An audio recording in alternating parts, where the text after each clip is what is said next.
મહાપુણ્યદાયી સોમવતી અમાસ પિતૃદોષ શાંત કરવા અને અખૂટ ધન સંપત્તિ મેળવવાના વિશેષ ઉપાય. જ્યારે અમાસ સોમવારના દિવસે આવે છે ત્યારે તેને સોમવતી અમાસ તરીકે ઓળખવામાં આવે છે. એવી માન્યતા છે કે આ પવિત્ર દિવસે સ્નાન, દાન અને પૂજાપાઠ કરવાથી મનોવાંછિત ફળની પ્રાપ્તિ થાય છે. આ ઉપરાંત પિતૃઓની વિશેષ કૃપા પણ પ્રાપ્ત થાય છે. શાસ્ત્રો અનુસાર અમાસના દિવસે પિતૃઓનું સ્મરણ કરવાથી તેઓ પ્રસન્ન થાય છે અને વિશેષ પુણ્યફળ પ્રાપ્ત થાય છે.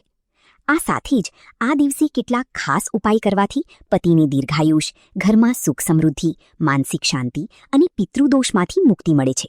ચાલો આ ચમત્કારી ઉપાયો વિશે જાણીએ. પીપળાના વૃક્ષની પૂજા કરો.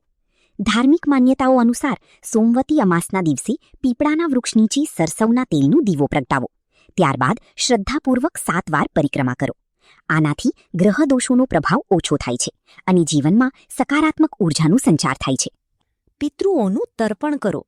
ધાર્મિક માન્યતાઓ અનુસાર આ દિવસે પિતૃઓનું તર્પણ, પિંડદાન અને જળ અર્પણ કરવાથી વંશજો પર તેમની કૃપા સદાય બની રહે છે. તેનાથી પિતૃદોષ શાંત થાય છે અને પારિવારિક સમસ્યાઓ દૂર થાય છે.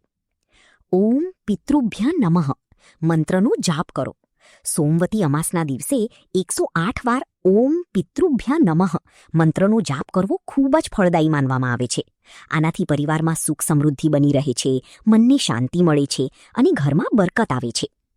પશુ પક્ષીઓ અને જીવોને અન્ન ખવડાવો.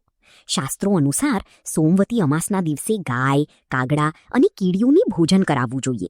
અબોલ જીવોની સેવા કરવાનું આ સત્કર્મ કરવાથી અક્ષય પુણ્ય ફળની પ્રાપ્તિ થાય છે. દાન પુણ્ય કરો. આ દિવસે પોતાની શક્તિ અને સામર્થ્ય અનુસાર ગરીબ અને જરૂરિયાતમંદ લોકોને અન્ન, વસ્ત્ર અને ધનનું દાન કરો. અમાસના દિવસે કરવામાં આવેલું દાન અનેક ગણું પુણ્ય પ્રદાન કરનાર માનવામાં આવે છે. ભગવાન શિવની આરાધના કરો. સોમવારનો દિવસ દેવાધિદેવ મહાદેવને સમર્પિત છે. આથી સોમવતી અમાસના પવિત્ર દિવસે શિવલિંગ પર જલાભિષેક કરો. એવી માન્યતા છે કે આનાથી બધી જ મનોકામનાઓ પૂર્ણ થાય છે અને જીવનના તમામ કષ્ટો અને અવરોધો દૂર થાય છે.